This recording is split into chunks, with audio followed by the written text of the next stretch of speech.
نہیں تھا. پاکستان کے آئینی ڈھانچے کو ہدم کیا جا رہا ہے. تو ہم وہاں موجود تھے, ہم قومی اسمبلی میں موجود ہیں, ہم سینٹ میں موجود ہیں, ہم نے آواز اٹھائی ہے, لیکن اس جرم میں ہم حصہ نہیں ڈالیں گے. ہم نئی دنیا کو یہ بتائیں گے کہ عام پارلیمانی جو پروسیس ہے وہ چل رہا ہے, پارلیمانی عمل ٹھیک ٹھاک چل رہا ہے, اپوزیشن آ کے ووٹ ڈالتی ہے, کمیٹی میں بیٹھتی ہے. ہم یہ نہیں ہونے دیں گے. ہم پوری دنیا کو بتا رہے ہیں کہ پاکستان میں اس وقت ایک ڈھونگ رچا ہوا ہے. راجہ صاحب یہ بتائیے کہ ریاست اور خان صاحب اس میں آپ کس کو مقدم رکھتے ہیں؟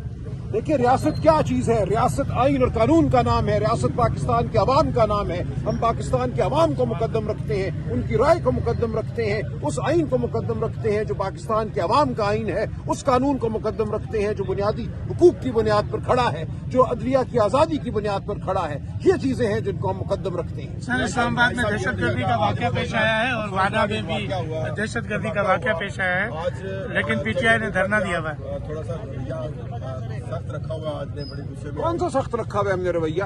ہم آئے ہیں یہاں پہ قانون کے مطابق, آئین کے مطابق. عمران خان سے ملاقات کے لیے ان کے خلاف بے شمار مقدمات ہیں جن میں ان کی میں پیروی کر رہا ہوں. مجھے ان سے ملنے نہیں دیا جا رہا. عدالتیں کہہ رہی ہیں جواب داخل کرو. میں عدالتوں کو کہہ رہا ہوں میں کیسے جواب داخل کروں اگر میں اپنے موکل سے مل نہیں سکتا. یہ ایک بنیادی حق ہے کسی انسان کا کہ اپنے وکیل سے بات کر سکے. بہنوں کا حق ہے اپنے بھائی سے مل سکے.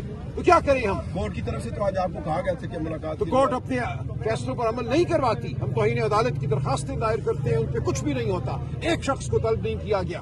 آپ نے کہا کہ کورٹ اس کے اندر شامل ہے, تو کیا لگتا ہے کورٹ اگر نہیں بلائے گی توہین کرنے والوں کو تو پھر اس توہین کی وہ ایک طرح سے طرفداری کرے گی نا. ہم نے عدالت کو 7 مہینوں سے کہا ہوا ہے کہ ان کو بلا کر پوچھے کس کے ڈر سے, کس کے حکم کے تحت یہ عدالت کے فیصلے کو رد کرتے ہیں. عدالت نے ایک شخص سے یہ نہیں پوچھا ابھی تک. آپ قانون دان ہیں, سارے دروازے آپ نے کھٹکھٹا لیے, اس کے بعد اگلا لایا عمل کیا ہوگا؟ اگلا لایا عمل یہی ہوگا کہ آپ اور میں سڑکوں پہ نکلیں گے. نہ آپ کو استثناء حاصل ہے اس سے, نہ مجھے, نہ ہمارے بچوں کو, نہ ہمارے بزرگوں کو. پورے پاکستان کو باہر نکلنا پڑے گا. کوئی صحافی, کوئی وکیل یہ نہیں کہہ سکتا کہ میں اس بات سے مجھے مستثنا ہوں میں یا مجھے استثناء حاصل ہے. ہم سب کو آواز بلند کرنی ہے. جب بھی ہوگا آپ کے سامنے ہوگا. ہم آج بھی کھڑے ہیں, آج بھی آواز بلند کر رہے ہیں. پورے پاکستان کو آواز بلند کرنی ہے. کسی ایک ٹرک کا نام نہیں ہے تحریک, کسی ایک ٹرک کا نام نہیں ہونے والے ہے. دھماکے کے بارے میں کیا کہیں گے؟ بہت افسوسناک ہے. ملک میں جو بربریت کا سما ہے اسی کا ایک حصہ ہے. ہمیں انتہائی افسوس ہے کہ یہ عدالت کے احاطے میں یہ ہوا. کچھ لوگ کہہ رہے ہیں یہ ججوں کو ڈرانے کے لیے میں کچھ نہیں اس بارے میں کہہ سکتا. راستہ دے دیں جی.